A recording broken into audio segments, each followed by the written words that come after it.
नमस्कार दोस्तों, आज हम एक ऐसे सवाल पर बात करने वाले हैं जो सदियों से इंसान को सोचने पर मजबूर करता आया है। मरने के बाद आत्मा कहाँ जाती है?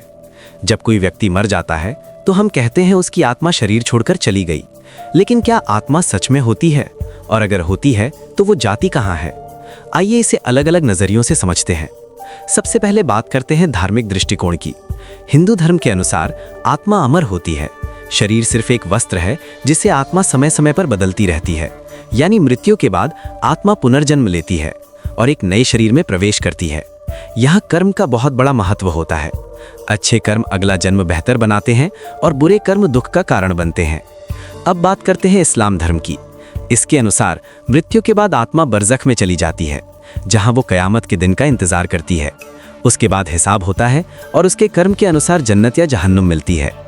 इसी तरह ईसाई धर्म में भी माना जाता है कि आत्मा स्वर्ग या नरक में जाती है। अब अगर हम वैज्ञानिक दृष्टिकोण देखें तो विज्ञान आत्मा के अस्तित्व को प्रमाणित नहीं करता। विज्ञान कहता है कि जब शरीर के सभी अंग काम करना बंद कर देते हैं तो जीवन समाप्त हो जाता है और चेतना भी खत्म हो जाती है। लेकिन यहाँ एक बड़ा प्रश्न उठता है, क्या चेतना सिर्फ दिमाग तक सीमित है? इसका पूरा जवाब विज्ञान के पास भी नहीं है। अब बात करते हैं आध्यात्मिक दृष्टिकोण की। कुछ लोग मानते हैं कि आत्मा एक ऊर्जा है और ऊर्जा कभी नष्ट नहीं होती, सिर्फ अपना रूप बदलती है। तो क्या आत्मा भी सिर्फ रूप बदलती है? कुछ लोगों ने मृत्यु के करीब के अनुभव भी बताए हैं, जहां उन्होंने महसूस किया कि वे अपने शरीर के बाहर आ गए थे और एक रोशनी की ओर बढ़ रहे थे।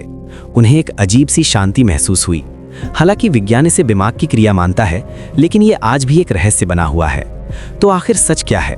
सच ये है कि इसका पक्का जवाब किसी के पास नहीं है। हर व्यक्ति की अपनी सोच और अपनी मान्यता होती है।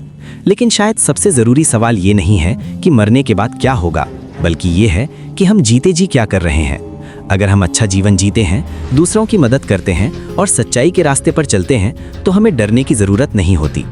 अंत में बस इतना ही कहूंगा, मौत एक अंत नहीं हो सकती। हो सकता है ये एक नई शुरुआत हो। धन्यवाद।